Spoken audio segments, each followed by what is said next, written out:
Xuanloc was once a city of 38,000 people. Today, it's a deserted ruin. For 5 days before we arrived here, an average of 2,000 shells a day were lobbed into the city. And what the communists didn't destroy in their efforts to take the town, the South Vietnamese did in their efforts to keep them out.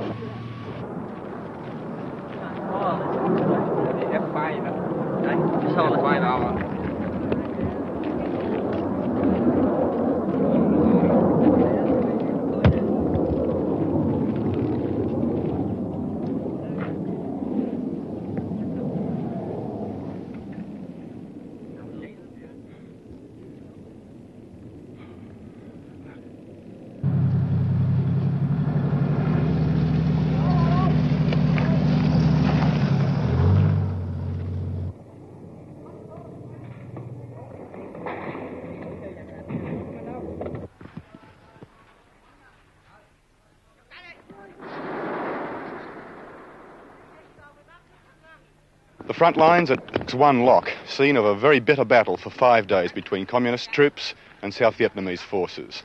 Despite the losses and setbacks of the South Vietnamese in the northern provinces, they remain military superior.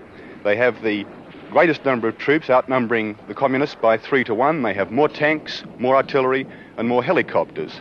They also have an air force, which the communists don't have. But the communists are now using heat-seeking missiles, and in the last few weeks they've been building up very strong forces in this area around Xuanloc.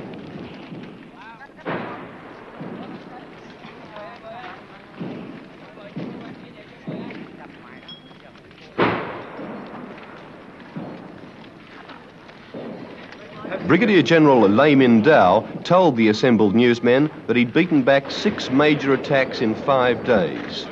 "I don't care how many divisions the other side sends against me," he told us. "I will knock them down." I think the enemies, they think they can swallow down very easy. But now I can say with you, they hit to the rock. They hit to the rock. And, you know, we are broken their heads already. What is the morale of your men here, General? I can say with you, they fight 5 days, and now today they still launch the attack and push enemies away, and you go. With the face of my son, you're always smiling and always in good shape, good condition, you will see. Is this battle crucial, do you think, to the future of Saigon? First, if we hold here, I think we can give a good confidence for the people to Saigon. So we will try very hard. We will try to do our best to keep here. This is the first wave of attack. Enemies can use more regiment, more fresh regiment to launch some next attack again. But no problem. No problem.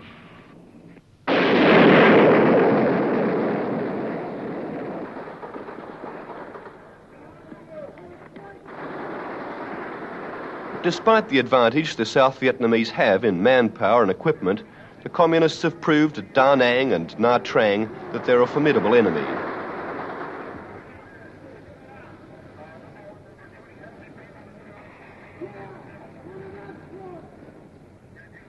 The South Vietnamese claim to have destroyed 14 communist tanks at Xuanloc. I saw 2.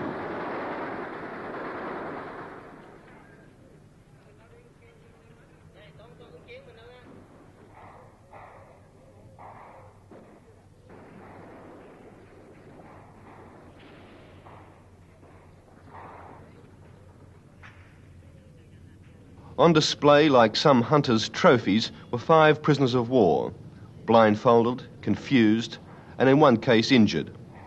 Through an interpreter, we found out that the youngest was 18. One wonders what victory at Xuanloc really means. It will be a long time before anyone lives in this city again, no matter which side finally gains control.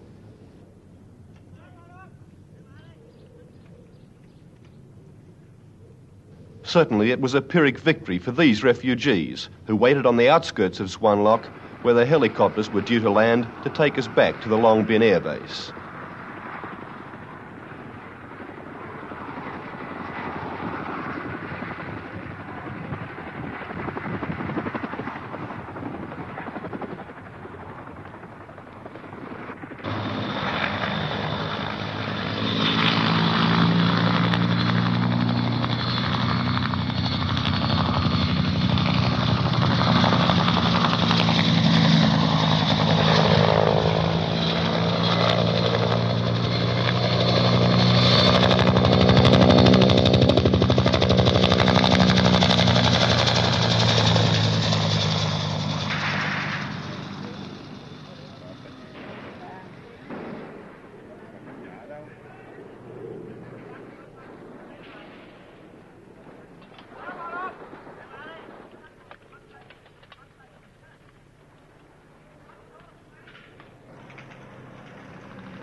And when the helicopters finally did arrive, the panic to get on board was more frightening than anything we'd been through while under the threat of communist fire.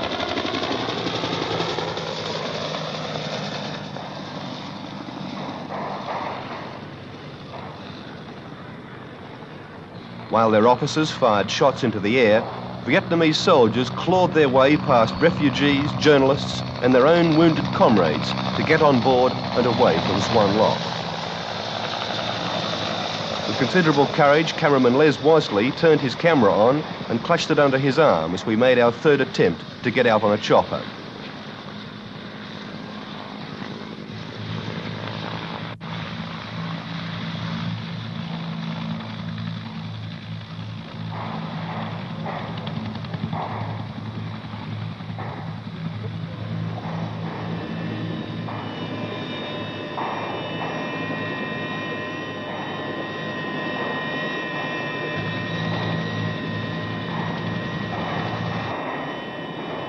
If this was victory at Swan Lock, God knows what defeat would be like.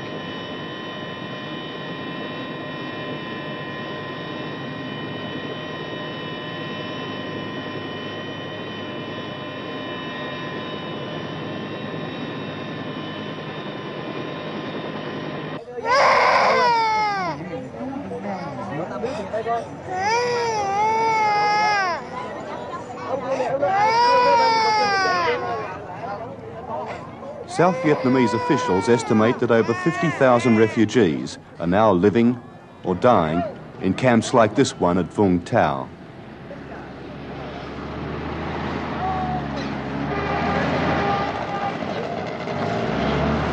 They travelled here in a sad armada of rescue ships from the towns of Da Nang and Nha Trang, fleeing the advancing communist forces. The stories of that journey are stomach-turning. One ship arrived with the decomposing bodies of 45 refugees after a 9-day journey in tropical heat. By comparison with that, conditions here are almost idyllic.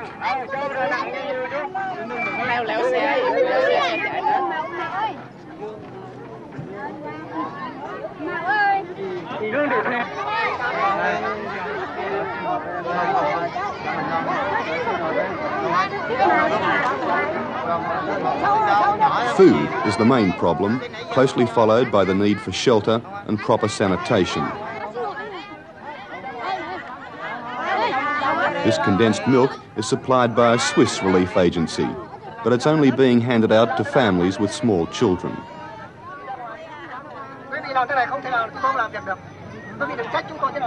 With a comfortable hotel room and a meal waiting for you in Saigon, you look on helplessly and sadly, realising that there's very little one person can do to help. What's going to happen to these people? I mean, are they going to be able to find homes? Are they going to get fed properly? Do you know? They would like to go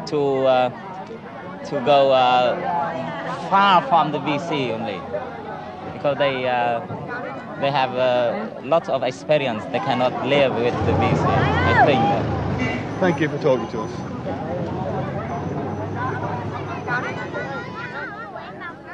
We try to distribute the milk to the refugee here, to the children only, but many families without children come to ask for milk. And we cannot distribute the milk to the big one, just for the children. What's the general state of health here like? Are they in good health, the people? We don't know for sure about the condition of health of the refugee here. We just look for the baby to distribute, to give the milk. What's going to happen to them? We don't know. I'm sorry, I don't know. Slowly and gradually, aid for the refugees is coming in, but in some cases it's too little and too late. While the American Congress weighs the mighty question of whether to send more humanitarian aid to these people, many of them will be past the point of caring. They ask us whether we're Americans. No, we say, and that's a point in our favour. Many of them tell us bitterly that the Americans have deserted them, abandoned South Vietnam to the communists. Do they really fear the communists, I ask them, or was it simply the terror of warfare which made them flee their homes? The answer is unequivocal. None of them want to live under communist rule. What's it like to live in the towns newly occupied by the Viet Cong? One version comes from the communists themselves, and you don't have to travel through the front lines to hear the story. In the heart of Tan Son Nhut Air Base in Saigon is a delegation of the Provisional Revolutionary Government of South Vietnam. Under the terms of the Paris Peace Agreement of 1973, the Viet Cong delegation of 240 men has its base here in the heart of the South Vietnamese airport. Mr. Ford, U.S. President, once again distort the legitimate struggle of the South Vietnamese people. Every Saturday, the Viet Cong give a press conference, perhaps gaining more in the propaganda battle by this means than they ever would if they were able to carry out their proper function, which is to negotiate a political settlement with the Thieu government. Mr. Ford attached the national interests of the United States to the dignity of the USA, to the rotten Nguyen Van Thieu stooge clique. Through an interpreter, I asked Colonel Vo Dong Giang, deputy head of the Viet Cong delegation, whether he had any sympathy with the plight of the refugees. Trước cái hành động tội ác này của Mỹ và Thiệu, the South Vietnamese people and the people of Vietnam as a whole, including the progressive people in the war, are very indignant at this criminal act by the United States and Nguyen Van Thieu. How is it that the United States, though, is responsible for the plight of the refugees? Tại sao mà nước Mỹ có thể là chịu trách nhiệm về những người dân tị nạn được? nước Mỹ không có quyền gì dính líu vào những cái vấn đề của Việt Nam. The United States has no right to involve itself in the affairs of Vietnam. Khi nãy tôi đã nói rằng cái chiêu bài di tản là một cái chiêu bài hết sức bịp bợm. I said already that the evacuation pretext is only a deceitful pretext. Để mà can thiệp vào công việc của chúng tôi. Aim at intervening into our affairs. Biết người phục vụ cho những âm mưu đen tối trước mắt và lâu dài của chủ nghĩa đế quốc Mỹ. In order to scrape manpower to serve the U.S. immediate and long-range scheme of neo-colonialism. Những người tiến bộ ở Mỹ cũng đang lên án việc này. Chắc không theo dõi tình hình không biết. I think that you know that American progressive people are also condemning this criminal act.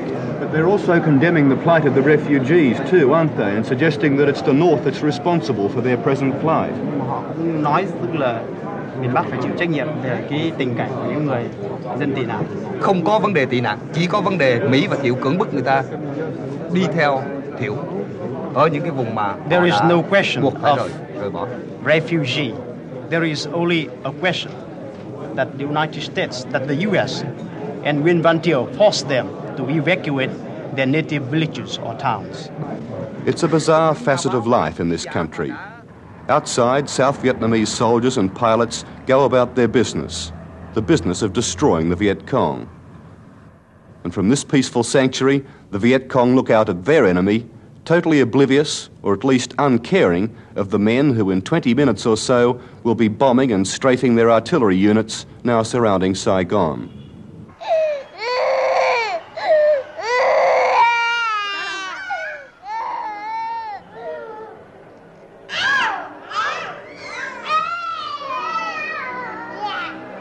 if you can grapple with the figure, the last 10 years of the Vietnam War have created nearly 1 million orphans. The latest round of fighting in the northern provinces of South Vietnam has swollen Saigon's orphan population to the point where the orphanages can't handle any more. The airlift to America and Australia have helped to solve that problem for the time being. But as the refugees from the north start to make their way into Saigon, the problem will begin again. That could mean that in the rush to get orphans out to Australia and America, many children whose parents are still alive will be shipped out of Saigon. During the present confusion, many children have become separated from their parents and ended up in orphanages. There are some tragic stories of distraught Vietnamese parents desperately searching orphanages only to find that their children have been airlifted to America or Australia.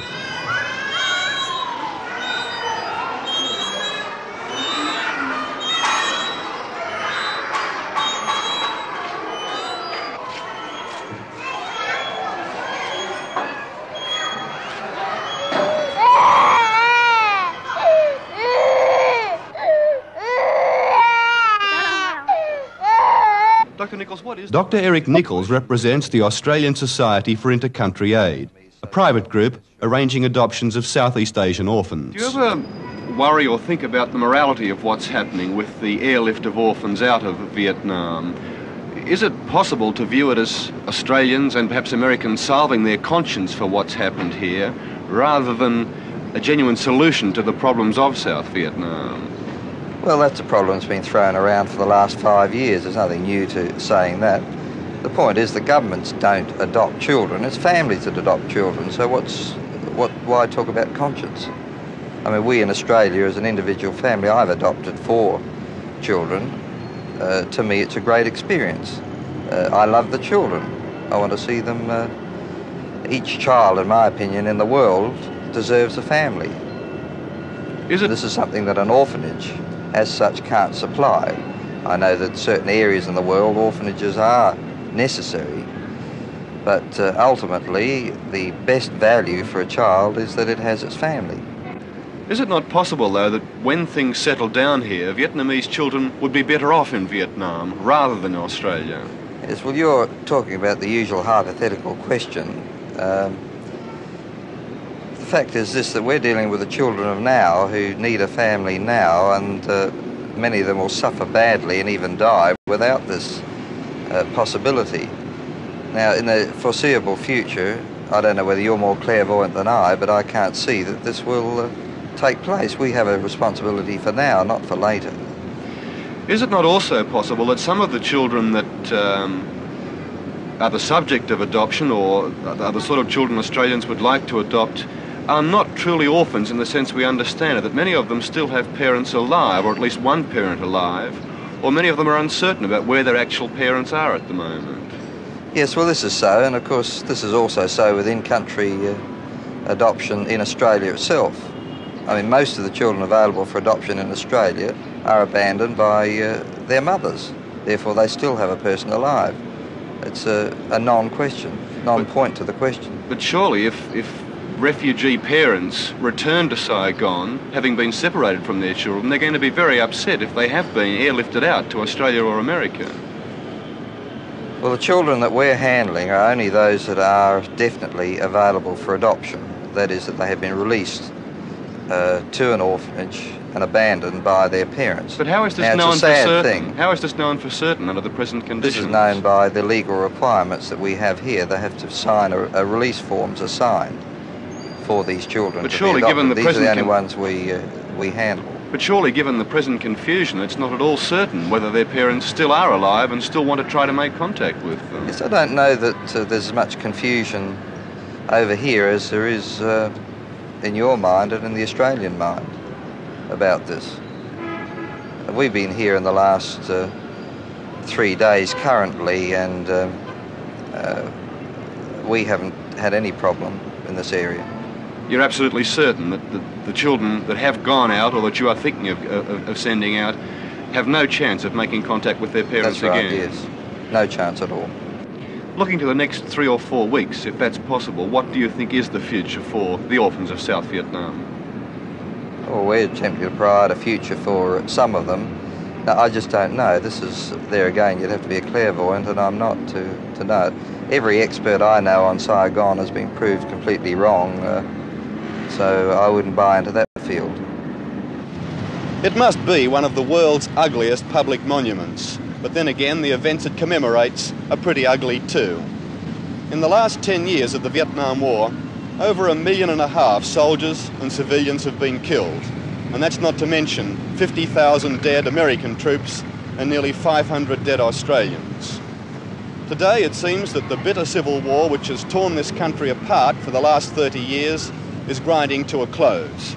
After a series of crushing military defeats in the northern provinces, the South Vietnamese forces are now making a last-ditch stand of this city.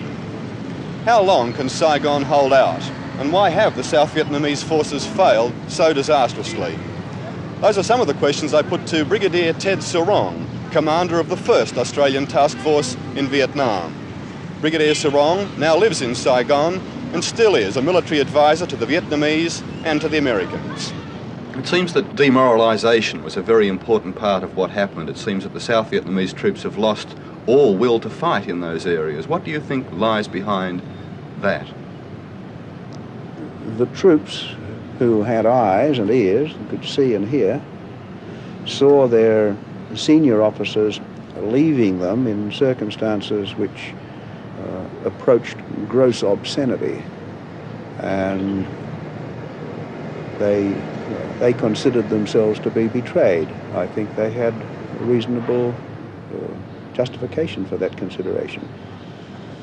Is it fair to understand from that the leaders of the South Vietnamese troops really have no moral commitment to fight for the South? They don't feel within their gut, as it were, a strong commitment to defend South Vietnam?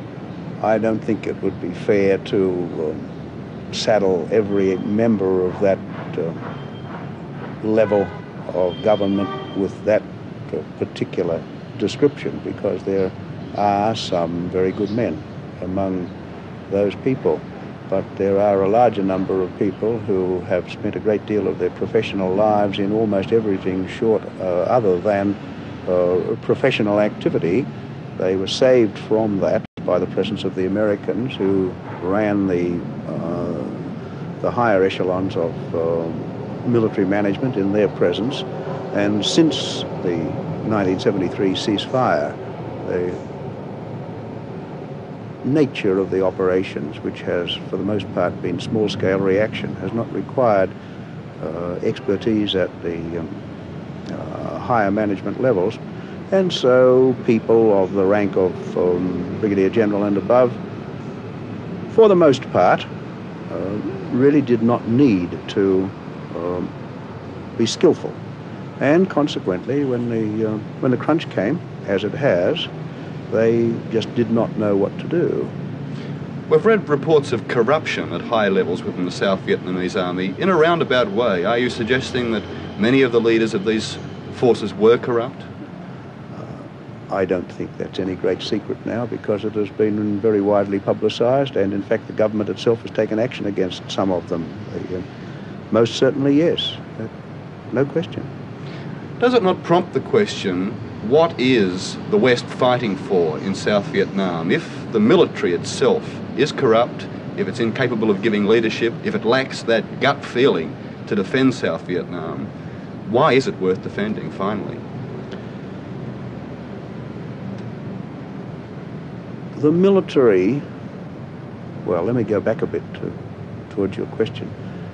The West, I don't think, has identified for itself a positive, clear, specific aim in South Vietnam.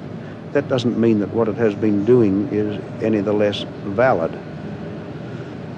As I would see it, if you're asking me for my interpretation of this non-clear aim, I'd say that the West was here to help the little people, the peasants, who were not capable of articulating their own political position in the way that would be done by a student of political science, but were and are at least capable of demonstrating their political position by the direction in which they choose to move when they come under political pressure. And they've been almost consistent in that direction. By fleeing, for example, a communist advance. Exactly. But is it not fair to look at that as simply a fear of military engagement? If you're sitting in a town and guns are coming closer to you, surely there are very few people who are prepared to sit there and see it out, despite what they may feel politically about the opposing forces. They could have gone two ways. They could go that way or that way in response to the condition that you have described. They went that way. In fact, in case the record hasn't established it, there have been a small number of people who went that way. I mention that if only to demonstrate that it was physically possible to do so. For the refugees of Vung Tau, the ironies of politics have little point and less humour. Their immediate concern is food and a desire to be reunited with their families. At the moment, it seems that it could be a long time before those desires are satisfied.